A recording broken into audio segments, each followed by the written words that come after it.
స్వాతంత్రం ఎప్పుడు వచ్చింది? 1947 ఆగస్టు 15న వచ్చింది. అయితే ఎందుకు వచ్చింది స్వాతంత్రం? అంతకుముందు ఎవరు పరిపాలించారు మనల్ని? బ్రిటిష్ వాళ్ళు దాదాపు 200 ఏళ్ళు పరిపాలించారు. మరి వాళ్ళు అలా పరిపాలించి మనకు స్వాతంత్రం ఇచ్చి వెళ్ళిపోయిన తర్వాత కూడా మనం ఏం చేస్తాము?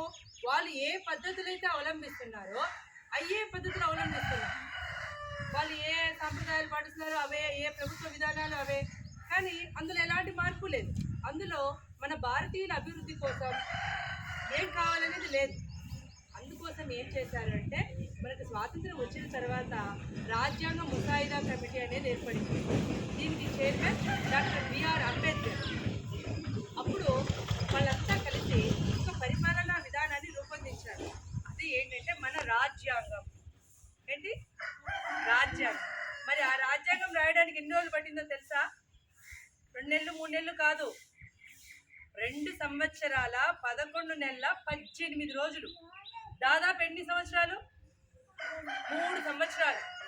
2 సంవత్సరాల 11 నెలలు కదా, 18 రోజులు.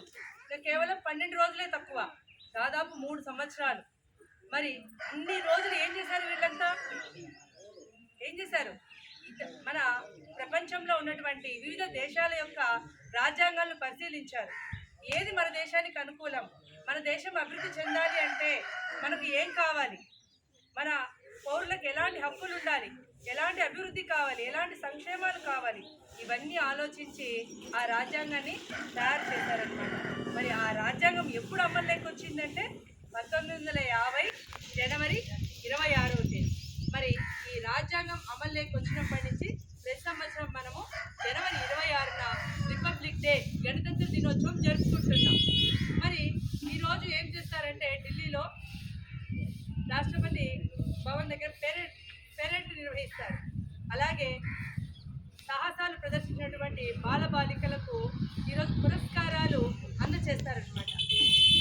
మరి ఇక్కడ ఆగస్టు 15కు ఈ జనవరి 26 తేడా ఏంటి తెలుసా? గమనించారు ఎవరైనా జెండా ఎగరేయడంలో తేడా? ఆగస్టు 15 రోజు జెండా ఎలా ఎగరేసామో ఈ రోజు ఎలా ఎగరేసాము ఒకసారి గుర్తుంచుకోండి. ఆగస్టు 15వ తేదీ జెండాను కింది నుంచి పైకి లాగి పైన అప్పుడు ఎగరేస్తాం. అప్పుడు ఎందుకంటే స్వాతంత్రం అప్పుడు వచ్చింది కాబట్టి. ఇప్పుడు మనం ఏం చేస్తాం? ఆల్రెడీ మనకు స్వాతంత్రం వచ్చింది, పైన జెండా కట్టేసి దాన్ని ఎగరవేస్తాం. తేడా గమనించారా? ఇది తేడా. ఓకే, కాబట్టి మీ అందరికీ కూడా మరొకసారి గణతంత్ర దినోత్సవ శుభాకాంక్షలు.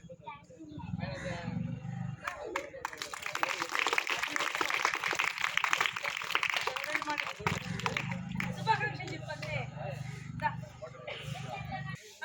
మరి అందులో ఫస్ట్ సెకండ్ వచ్చారు, కొందరు నిన్న ఆబ్సెంట్ అయ్యారు, అవునా కదా? కానీ అందరికీ కూడా ఈరోజు బహుమతులు తీసుకొచ్చాం. ఇక్కడ ఒక్క విషయం అయితే పేరెంట్స్గా మీకు చెప్పాలనుకున్నామా, ఇంతవరకు ఏమంటే అందరికి ఒకే రకమైన ప్రైజులు ఇచ్చేవాళ్ళు. ఈసారి నేనైతే గెలిచిన వాళ్ళకి ఫస్ట్, సెకండ్ వచ్చిన సెకండ్ అలాగే తెచ్చా. ఎందుకంటే పిల్లల్లో పోటీతత్వం అనేది ఉండాలి.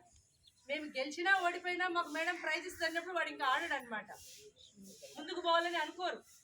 ఎప్పుడైతే కొంచెమన్నా తేడా ఉండిందనుకో, నేను నెక్స్ట్ గెలవాలి, వాళ్ళ మాదిరి తెచ్చుకోవాలి అనేటువంటి పోటీతత్వం వాళ్ళలో అలవాటు పడుతుంది. ఓకేనా? కాబట్టి ఇదే విధంగా మీరు ఇంకా మరిన్ని ప్రైజులు గెలుచుకోవాలి, ఇంకా గేమ్స్ అన్ని రకరకాలు ఆడి.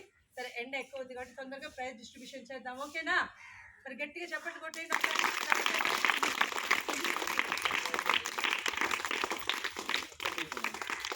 ఇంకో సెల్ ఉంది, అది ఒకసారి ఫోటో చూడు ఎలా వస్తుందో.